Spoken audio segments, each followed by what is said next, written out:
সোনালীকে তো অনেকদিন তো ভালোবাসি, কি যে করি। ও তো বলছে বিয়ে থাওয়া করবে, তাড়াতাড়ি করতে বলছে। একটু বাবার সঙ্গে একটু কথা টথা বলে দেখতে হবে। তুমি তো সোনালীর বাবা, তো গিয়ে একটু কথা বলে দেখি। ও কাকা, দাঁড়ান দাঁড়ান দাঁড়ান। কি হয়েছে বেটা বলো? একটা কথা ছিল, রাগ করবেন না তো? বলো। আপনার মেয়েটাকে আমি অনেকদিন থেকে ভালোবাসি, ও আমাকে ভালোবাসি, দুজনেই ভালোবাসি। তা একটা শুভ দিন দেখে বিয়েটা দিয়ে দিন। বেটা তুমি কি কাজ করো? আমার মাঠে অর্ধেক জমি আমার, ভাই 4 চাকা গাড়ি টাড়ি সবই আছে, বুঝলেন? দেখো আমাদের বংশের তো একটা ধারা আছে।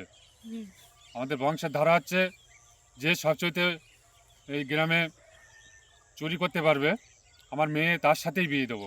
আমি কোনো ওইসব টাকা পয়সা ছেলের সাথে আমি মেয়ে বিয়ে দেবো না। কাকা তাহলে আমার একটা দিন সময় দিন, আমি চুরি করা শিখে আসবো। বাপের তো কথাটা দিয়ে আসলাম, কি যে করি এখন, চুরি খাওয়া খাচ্ছে শেখা যায় এখন, মাথায় তো আসছে না কিছু। A few moments later. তুই সেই চোর আছিস ভাই, ও আছিস ভাই, বলো। একটু চুরি শিক্ষা দেবো আমার। চুরি? তুমি এত বড় লোকের ছেলে, তুমি আর চুরি করলে মানাই? তোমার গাড়ি বাড়ি সব আছে, তোমার চুরি করলে মানাবে না ভাই?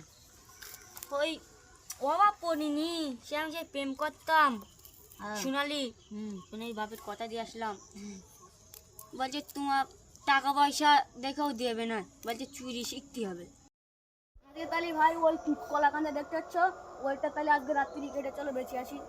তো অত বড় জিনিস চুরি করবো আজকে, এই ভয় তো লাগছে। ভাই লাগছে? তাহলে চলো গ্রামের দিক চলো। চলো। চলো বলুন। এবার তেল তেল মাখছে, ধরো তেল নিতে পেরে বুঝছে।